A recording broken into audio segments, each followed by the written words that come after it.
Seigneur, merci parce que tu as été avec nous durant cette fête et tu nous as gardés en main sur Dieu. Tu as permis que nous puissions voir cette nouvelle année. Quelle grâce, Seigneur. Que le nom de la gloire de Dieu soit nous la rémission ce matin. Je te remercie le coup, Père éternel, que tu sois présent au milieu de nous, Seigneur, et que tout ce qui ne te pas, Seigneur, qu'on a fait au nom de Jésus. Soit avec nous, dispose de mon Père. Je te demande aussi de la peur, Seigneur, soit avec ton Seigneur. Soit nous puissions utiliser, Seigneur, afin que tout ce qui dira est au nom de toi. Que le nom et la gloire de Dieu, que le Seigneur de siècle, au nom de Jésus. Amen. Amen. Merci beaucoup. Alors à nouveau, bonjour à tous. Bonjour.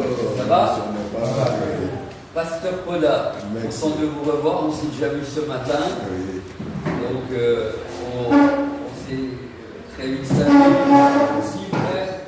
On s'est vu hier.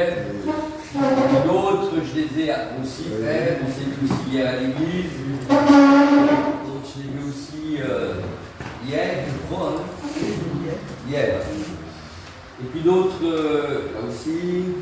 La sœur là, je l'ai vu ce matin, mais pas hier, pour ça qui est arrivé. Et puis comme à Twitch, et puis depuis mon arrivée. Donc je vois que finalement, j'ai compté, vous êtes 9, vous deviez 12 à peu près. Oui. Donc il y en a des gens qui sont pas là, qui sont partis, je suppose. Un qui est parti. D'accord. Celui qui est parti, il y a un qui est en retard. Certainement, il va arriver. Ok.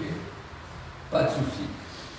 Alors, donc je suis vraiment très heureux de pouvoir démarrer ce matin donc, ce cours. Et c'est votre dernier cours sur. Donc je pense que vous l'avez peut-être, ça vous a peut-être été annoncé.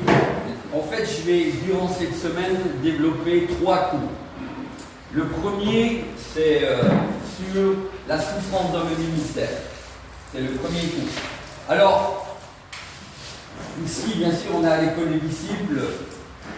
Je parle de cours, mais en ce qui me concerne, ce sont plus, vous voyez, c'est tout un dossier où, à travers toutes ces années, et encore avant de venir, j'ai encore trouvé de nouvelles choses sur, parce qu'en fait, les cours, pour ce qui me concerne, ce sont des notes que j'empile, ce sont des réflexions que je lis. Et puis finalement, quand je lis des réflexions sur la souffrance dans le ministère, puisque c'est un thème qui m'intéresse ou autre, eh ben, je les empile. Et puis ça devient des notes et finalement ça devient des cours. Mais je ne pourrais pas vous donner, vous voyez, si vous me dites, frère Armando, faut me donner les cours, alors c'est des notes. Parfois j'ai aussi carrément aussi les imprimés on va dire des réflexions que j'ai eu l'occasion de lire. Et en fait, dans ces réflexions que je lis, et ça c'est très important ce que je suis en train de vous dire, quand je lis toute une réflexion sur un thème, je prends ce que j'ai compris.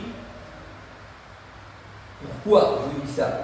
Parce que ce que vous allez prendre dans un cours que vous allez lire sur la souffrance ou autre chose, vous prenez ce que vous avez compris parce que c'est ce que vous avez compris que vous allez pouvoir expliquer le mieux possible. Vous êtes d'accord avec ça? Oui. Moi, je lis parfois tout un tas de réflexions, mais il y a des choses, j'arrive pas bien à les comprendre, ou comment ce frère les explique, ça me touche pas personnellement directement. Moi, je ne le dirais pas comme ça. Et finalement, ce qui est important, même dans la vie chrétienne, c'est ce que vous entendez, ce que vous lisez, c'est ce que vous allez comprendre que le Saint-Esprit avec lequel le Saint-Esprit va toucher votre cœur, vous allez le mieux expliquer aux autres. Ça, c'est très important. C'est des points pour moi qui sont... et c'est comme ça que j'ai toujours aussi, entre guillemets, enseigné. Alors, juste, donc, on va démarrer avec ce thème, la souffrance dans le ministère, pendant 3 jours théoriquement. Donc, aujourd'hui, c'est-à-dire lundi, on démarre. Après, mardi et mercredi. Théoriquement, ça sera 3 jours. Après, il y a d'autres thèmes qu'on développera sur 2 jours, les 2 jours suivants. Donc, jeudi, ça sera sur la louange. Juste un jour. Et puis, on terminera avec le thème qui est cher à cœur aussi, c'est le thème du retour de Jésus. Et en fait, ces thèmes que je suis en train de vous dire, ces 3 thèmes, ce sont des thèmes qui font, on va dire, partie de ma vie. Moi, je suis un chantre, j'aime la louange. Donc, j'enseigne aussi sur la louange. Le retour du Seigneur, pourquoi? C'est parce que c'est un thème qui a toujours, depuis ma conversion, marqué ma vie. Parce que jusqu'à aujourd'hui, c'est quelque chose qui m'a toujours motivé. Je ne sais pas vous, mais moi, j'attends le retour du Seigneur jour. La parole de Dieu, on la complique tellement. On complique la parole de Dieu. Mais finalement, c'est quand on la rend accessible à tous et qu'on la rend pratique. Quand on rend l'enseignement pratique, on a envie d'écouter. Mais parfois, je dis ça sans vouloir critiquer, mais parfois j'entends des fois on va dire des études bibliques. On emploie des mots qu'on ne comprend même pas. Et l'orateur est là et finalement toute la salle est en train de dormir. Parce que l'enseignement, il faut le rendre pratique, pas lourd. Ça veut dire qu'à la fin de la semaine, tout ce que vous allez écouter, j'espère que vous allez en retenir quelque chose.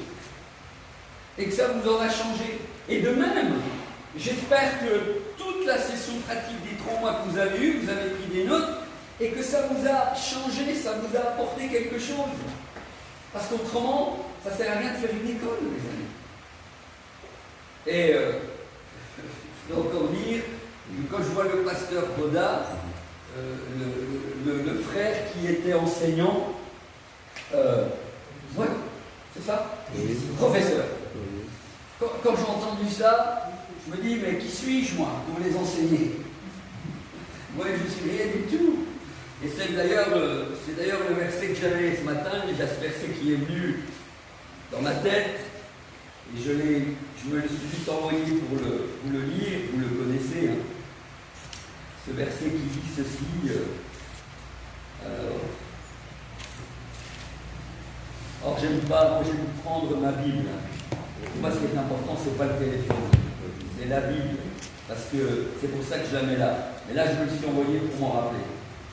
Regardez ce verset qui dit, c'est dans 1 Corinthiens 1, verset 27, ce verset dit, mais Dieu a choisi les choses folles du monde pour confondre les sages.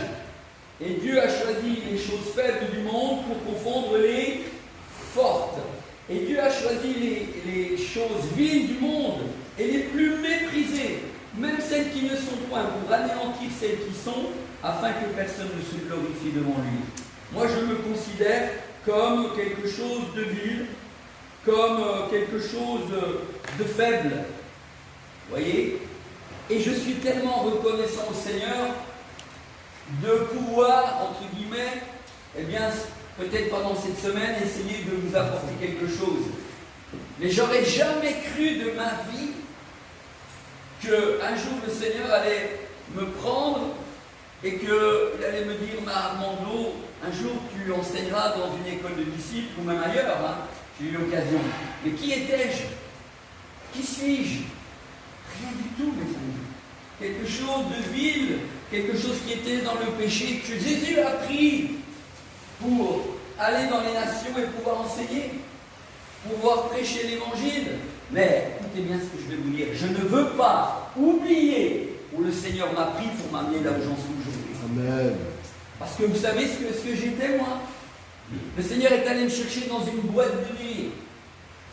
Moi, le Seigneur, il est allé me chercher dans une boîte de nuit où j'étais disque jockey. J'animais les soirées. C'est pour ça que je fais dans la musique, que j'aime aussi le chant. Parce que chez nous, on a toujours vécu dans le chant avec mon frère, avant moi, puis voilà, je suis dernier d'une famille de 6 enfants. On aimait le chant, on aimait les gens, la musique. Mais finalement, c'est toujours dans les dons et dans les choses que nous aimons que le Seigneur va nous utiliser. Et moi, si aujourd'hui je chante, j'ai fait des albums, c'est parce que j'étais déjà quelque part, j'aimais ça. Vous comprenez? Et finalement, comme je dis, le Seigneur est allé me chercher dans un lieu où personne ne sera allé me chercher.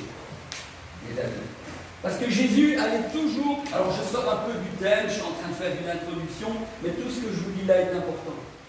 Et dans Et vous verrez que dans ce temps qu'on passe ensemble, il y a des moments où je sortirai. Je ne suis pas encore pleinement dans le thème de la souffrance. Mais tout ce que je vous dis là, prenez-le. Parce que je sortirai des thèmes. Et comme je disais hier à l'église, je veux me laisser conduire par le Saint-Esprit. Parce que ces petites choses que je suis en train de vous dire, elles sont importantes. Importantes dans le sens, comme je vous disais tout à l'heure, je ne veux pas oublier où le Seigneur m'a pris pour ça, pour en être là aujourd'hui. Je suis rien, vous n'êtes rien. Comment le Seigneur va vous utiliser après l'école de disciples? Est-ce que tous vous serez des serviteurs de Dieu? Non. Vous serez peut-être dans un bureau, vous serez peut-être en train de faire la vaisselle quelque part, vous serez cuisinière chez des gens qui sont riches, peu importe, mais vous serez quand même l'un des disciples. Et vous êtes en train de travailler pour Jésus. Et être en train de travailler pour Jésus, ce n'est pas être un orateur, ce n'est pas être à l'école des disciples comme je suis en train de faire. Vous êtes en train d'être formé, et tout ce que je vous dirai va certainement, à un moment donné, vous aider. Amen. C'est important de se mettre dans la tête que entrer dans le ministère, et quand on devient chrétien, il y a une part de souffrance. Il y a de la joie. Et ça aussi, il y a une part de joie. Il y aura des joies dans la vie chrétienne, et il y en a heureusement, mais il y a une part de souffrance. Et ça, c'est très important encore une fois, parce que aujourd'hui, parfois, on nous annonce un évangile. Il n'y a pas de souffrance. On nous annonce un évangile, comme je disais à Londres, et hier j'ai parlé de cette doctrine par exemple, qui est très répandue ici en Afrique, l'évangile de la prospérité. Mais l'évangile de la prospérité, la souffrance, ils l'ont enlevé. C'est venez à Jésus, tout ira bien. Si vous venez à Jésus, vous allez devenir riche. Regardez, j'ai même entendu, j'ai entendu déjà des gens qui sont des prédicateurs de cette doctrine, ils voyaient les godasses que j'ai là. Toi, tu les as payé $10 000 avec quel argent? L'argent de ceux à qui tu as demandé de donner. La femme du lycée là est à Parce que terre. ces gens-là, ces serviteurs de Dieu ont des voitures, de belles voitures, tout ce que vous voulez, mais ils prennent l'argent du peuple, ils prennent l'argent des gens mal affermis. L'idée de dire je fais l'école des disciples parce que je vais encore apprendre. Et mes amis, la vie chrétienne, tout au long de notre vie, on apprendra. C'est pour ça que Jésus dit qu'il prend les choses folles de ce monde pour confondre les sages, parce que ceux qui se croient sages, ils ne sont plus enseignables. Quand on se croit sage, c'est-à-dire mieux que les autres, moi j'en connais beaucoup, je suis plus haut que toi, tu n'es plus enseignable. Mais tant qu'on est sur la terre, et jusqu'au moment où nous entrerons dans le ciel, où nous irons dans la Jérusalem céleste, nous serons enseignables. Et si tu n'es pas, alors c'est qu'il y a des choses que tu n'as pas compris, mon ami. Et ces choses que tu n'as pas compris, on le verra, c'est quelque chose qui va te détruire. On en parlera et on verra aussi dans la souffrance ce que les gens qui disent qu'ils ne sont plus enseignables, qu'est-ce qui va se passer à un moment donné? C'est l'orgueil qui vient. Et quand l'orgueil vient, tu n'es plus enseignable parce que tu crois que tu es plus haut que les autres et tu oublies là où le Seigneur t'a pris pour t'amener là où il est. Et c'est ce qui fait que des pasteurs, des hommes de Dieu, des ministères chutent.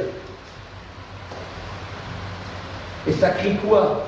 Ça crée de la souffrance, on le verra. Les hommes de Dieu, dans mon cours, vous verrez à un moment donné des hommes de Dieu que le Seigneur avait tellement élevés. Mais ils ont oublié où le Seigneur les a pris pour les amener là où ils sont. Et à un moment donné, ils étaient tellement hauts qu'ils se sont pris au-dessus du Seigneur. Et finalement, la chute est venue et ça a créé de la souffrance. Ou de la souffrance dans leur ministère, dans leur couple et finalement dans l'Église. Pourquoi? Là, c'est déjà un peu le cours de la souffrance. Mais pas de ce matin, mais on l'abordera certainement. Mais quand ces hommes de Dieu tombent et qu'ils oublient que le Seigneur les a pris à un endroit pour les emmener à un autre, non seulement eux vont tomber parce que l'orgueil est venu, mais à un moment donné, c'est aussi l'œuvre de Dieu qui s'en ressent, mes amis. Parce que quand un ministère tombe, ou quand un chrétien tombe, son témoignage est affecté, et à un moment donné, c'est aussi l'Église qui est affectée, l'œuvre de Dieu. Et il n'y a rien de plus terrible que ça. Les hommes de Dieu, les chrétiens, qui avaient un témoignage et qui, à un moment donné, à cause de l'orgueil plus enseignable, finalement, ils retombent très bas. Et donc, quand on parle du thème de la souffrance, on croit que la souffrance, c'est dans le sens de souffrir parce qu'on est malade, oui, mais la souffrance, c'est pas que ça. La souffrance, elle est engendrée par toutes sortes de choses. Amen. Et là encore, ce que je suis en train de vous dire, c'est très important. N'oubliez jamais d'être enseignable pour ne pas que vous soyez entraînés dans la chute. Parce que la Bible dit, l'humilité précède la gloire, mais l'orgueil précède la chute.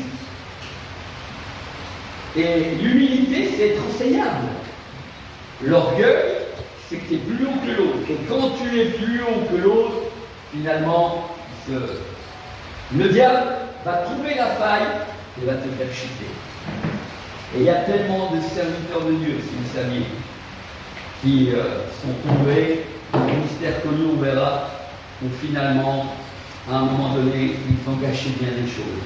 Et encore une fois, n'oubliez pas, et je ne veux pas oublier, que le Seigneur m'a pris. Dans une boîte de nuit, waouh! Et cette jeune fille qui est venue dans cette boîte de nuit, ce qui est merveilleux dans mon histoire, c'est qu'elle est devenue ma femme un an après.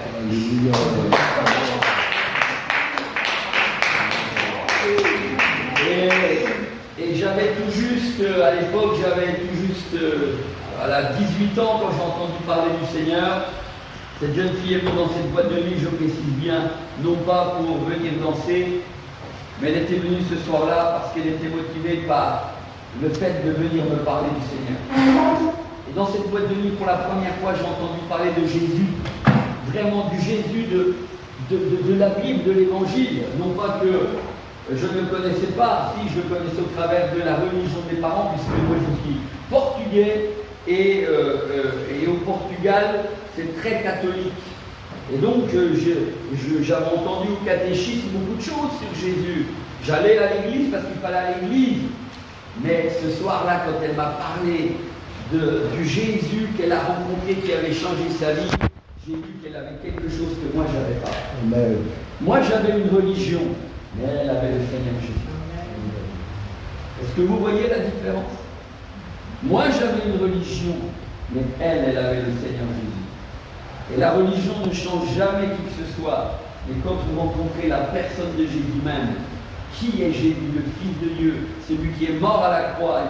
Et moi, je ne suis pas un citoyen de la terre, mais je suis un citoyen du ciel. Depuis le jour où j'ai donné ma vie à Jésus. Et depuis le jour où j'ai donné ma vie à Jésus dans cette boîte de nuit, vous savez ce que j'essaie de faire? J'essaye de vivre les lois, les ordonnances, les préceptes, les commandements qui sont dans ce livre. Et il y a des chrétiens qui l'oublient. Et quand tu es sur la terre et que tu as donné ta vie à Jésus, tu dois commencer à vivre comme un citoyen du ciel. D'accord. Parce que si tu ne comprends pas pourquoi les gens te rejettent, pourquoi les gens ont rejeté Jésus, pourquoi les gens ont fait souffrir le Seigneur, pourquoi les gens vont souffrir en général un disciple authentique, c'est parce que quand tu es un authentique chrétien et tu veux vivre une vie de couple, que tu veux être un serviteur digne de ce nom, tu commences à vivre les valeurs du royaume. Et ce n'est plus ton identité comme moi, portugais d'origine, ce n'est plus mon identité ivoirien qui compte. Non. Vous savez, j'ai 3 nationalités, moi. Je suis portugais de naissance, j'ai eu la nationalité française, mais à l'âge de 18 ans, mon nom a été inscrit dans le livre de vie et je suis devenu un chrétien du ciel. Et c'est celle-là qui me donne ma réelle identité. Et donc, ta réelle identité, c'est celle-là. Et c'est pour ça que la Bible nous dira par ailleurs, attachez-vous aux choses de la terre. C'était pour savoir si vous êtes encore avec moi. Qu'est-ce qu'elle dit alors? aux choses d'en haut. Attachez-vous aux choses d'en haut et non à celles qui sont sur la terre, mes amis. Et ça, bien des chrétiens devraient l'entendre. Devraient l'entendre chaque jour. À quoi vous êtes attachés? Aux choses d'ici-bas. Mais elles vont disparaître bientôt même. Parce que Jésus revient. Celles qui sont sur la terre, pourquoi? Parce que nous sommes, du moment où nous avons donné notre vie à Jésus et que nous sommes nés de nouveau et que nous sommes entrés dans cette nouvelle naissance, nous sommes devenus citoyens du ciel.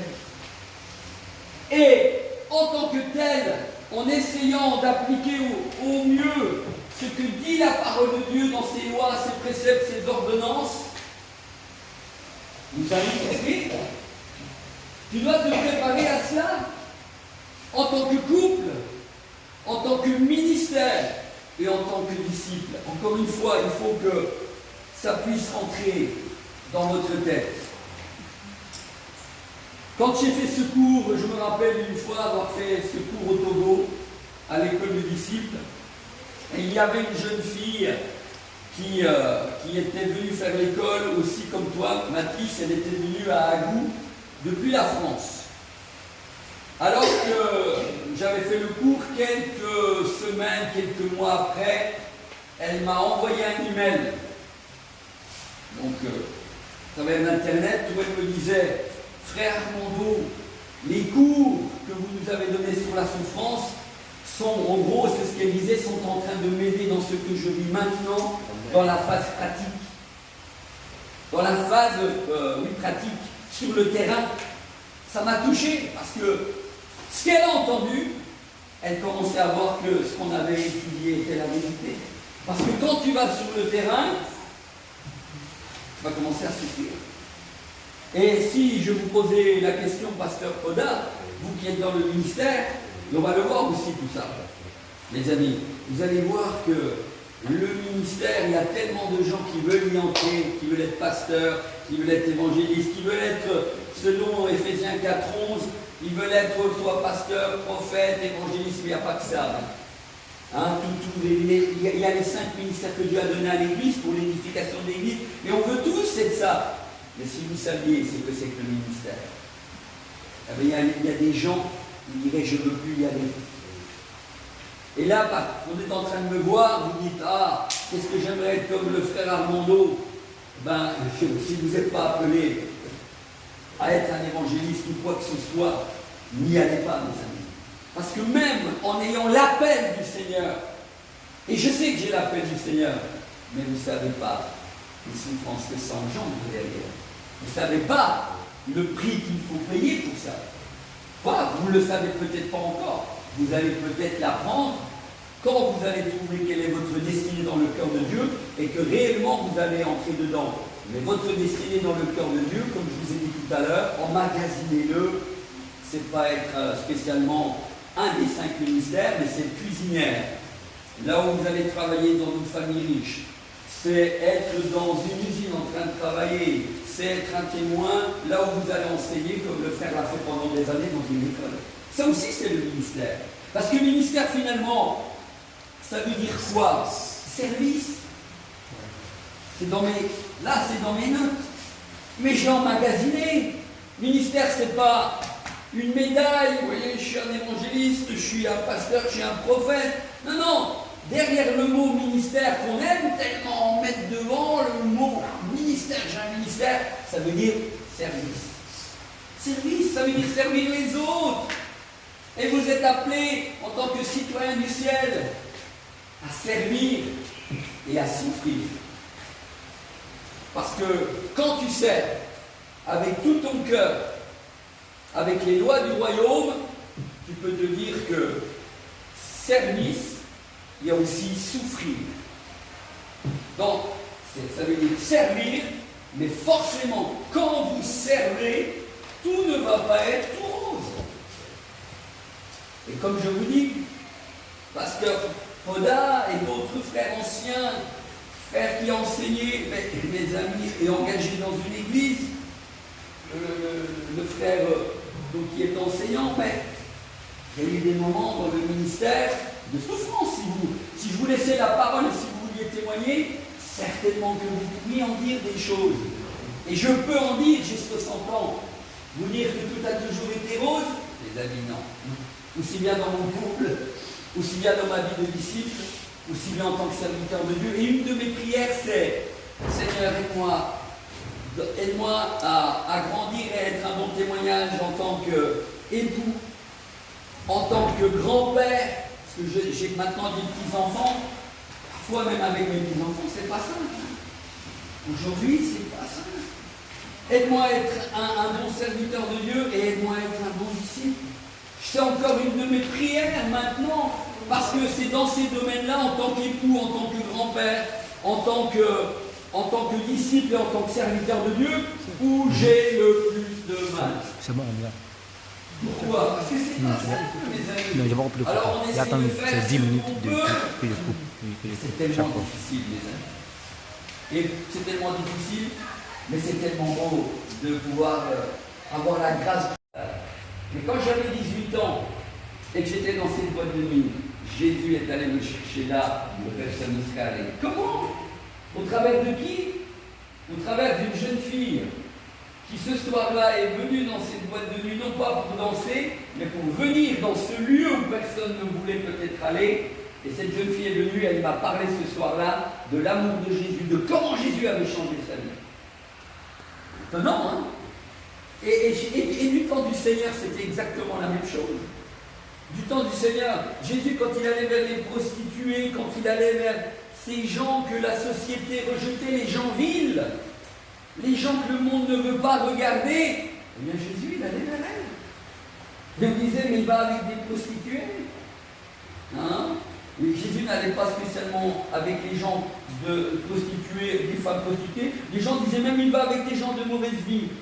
Ce que Jésus avait dans son cœur, c'était de pouvoir impacter la vie de ces gens, de leur apporter la bonne nouvelle, et que ces gens passent de la mort à la vie, des ténèbres à la vie. Mes amis. Et si on n'a pas ça en nous, si on n'a pas si on n'a pas cet amour, ce désir d'impacter la société avec tout ce que nous entendons, parce que tout au long de notre vie, et je suis d'accord, donc vous, frères qui êtes professeurs, moi ça me touche de savoir qu'à votre âge, vous êtes encore là pour être enseigné. Ça me touche de voir le pasteur Poda qui est là, et qui a plus d'expérience que moi, et qui est là pour apprendre. Ça me choque moins de te voir, toi, Baptiste, qui est jeune, on s'est mis hier, on a un peu parlé de certaines choses, ça me choque moins de vous voir, vous, parce que je vois que vous êtes jeune, et vous avez encore beaucoup de choses à apprendre. Mais, quand je vois ces des combats sur des combats et souffrances dans la vie de l'apôtre Paul, donc dans le chapitre des actes des apôtres. Donc rappelez-vous, tout à l'heure on s'est arrêté à Acte 16, versets 22 à 24, où il était dit à Philippe, avec Silas, son compagnon, il est agressé, ses vêtements sont déchirés, il est battu et jeté en prison, pieds et poings liés, après avoir délivré une procédé et fait perdre à ses patrons une source de gain. Alors je vous pose une question, parce que là tout n'est pas dit, mais est-ce que vous vous rappelez de cet épisode? Oui. Qu'est-ce qui se passe en fait avec Paul et Silas? Ils vont être chanteurs, ils vont être jetés en prison, et ensuite qu'est-ce qui se passe? Il est beau ce texte, hein? Oui. Tout le monde le connaît. Oui. Ils sont en prison avec Paul et Silas et ils vont commencer à se lamenter. Oh Seigneur, on est en prison. Oh Seigneur, pourquoi tu nous as mis en prison? Est-ce que c'est ça? Non. Parce que là, c'est pour ça que je l'appelle à vous, il est magnifique ce texte. Ils sont jetés en prison injustement. Et quand ils sont en prison, voilà, c'est ça. Ils pourraient se décourager. Là encore, quand on lit ce texte, il est magnifique, ça a été prêché bien des fois, mais ils sont en prison, et puis au lieu de se lamenter, alors qu'ils sont enchaînés, liés avec Silas, et là encore on voit que Silas a été vraiment un compagnon d'œuvre extraordinaire avec Paul, et Paul l'a certainement aussi formé, je suppose, et puis Paul était un modèle, donc ceux qui travaillaient avec Paul, ce n'étaient pas des gens qui se plaignaient, mais ils étaient vraiment corps à corps avec lui. Ils aimaient l'apôtre Paul, et on le verra tout à l'heure, d'un amour incroyable. Ils aimaient cet homme parce que cet homme était vrai avec tous ses collaborateurs et les chrétiens des églises. C'est pour ça qu'il a aussi beaucoup souffert, mais il avait plein d'amour, Paul. Et ce qui est merveilleux dans le texte ici, c'est une souffrance, parce qu'ils sont en prison, c'est ça, on est là-dedans, mais je veux quand même en retirer autre chose, c'est que, au lieu de se lamenter, il est dit que Paul et Silas chantaient les cantiques contre lui. Vous voyez, le Saint-Esprit l'avait prévenu. Va pas, fais attention, tu vas avoir des problèmes, tu vas là-bas. Et Paul savait que c'était sa dernière bataille. Qu'il allait, mais il y va. Parce que lui, en fait, les frères sont attristés, on verra, mais lui, il savait qu'il fallait qu'il y aille malgré tout. Et ça, c'est encore important. Des fois, nous avons des convictions que le Saint-Esprit a mis sur nos vies, sur nos cœurs, et peut-être que même les frères ne comprennent pas. Je peux, moi, comprendre que les frères, parce qu'ils sont attachés à lui, mais non, il n'y va pas. Mais lui, il savait qu'il devait y aller. Et donc, il ne refuse pas le combat, il ne refuse pas l'épreuve, il y va. Amen. Et il sait qu'il va mourir. Hein. Mais il y va. Et ça, encore, c'est une preuve d'amour pour le Seigneur, pour la cause de l'Évangile. Et ça doit nous interpeller, et moi, ça m'interpelle. Est-ce que je serai capable d'aller jusque-là? À l'heure où je vous parle, je n'en sais rien. Mais peut-être que si je vais confronter un jour à ça, et peut-être que nous serons confrontés à ça dans les temps qui viennent, parce que les temps sont difficiles en Afrique et en Europe, les amis. Les chrétiens sont de plus en plus persécutés, même nous, nos libertés en Europe sont de plus en plus en train de nous être enlevées pour bien des choses. Et peut-être qu'un jour, on n'aura même plus l'occasion de se réunir dans des églises. On se réunira comme autant des communistes dans des maisons, j'en sais rien, parce que les libertés nous sont enlevées de plus en plus. Et peut-être que non seulement elles nous sont enlevées, mais il faudra se cacher pour se réunir, je ne sais pas, on n'aura plus le droit de parler de notre foi, ou si on en parle, on peut être arrêté comme dans des pays. Écoutez, je fais ici une parenthèse, nous en France, pendant le moment où il y a eu le Covid, je peux vous dire que les libertés nous ont été enlevées. De ma vie, je n'avais jamais vu ce que j'ai vu pendant le Covid.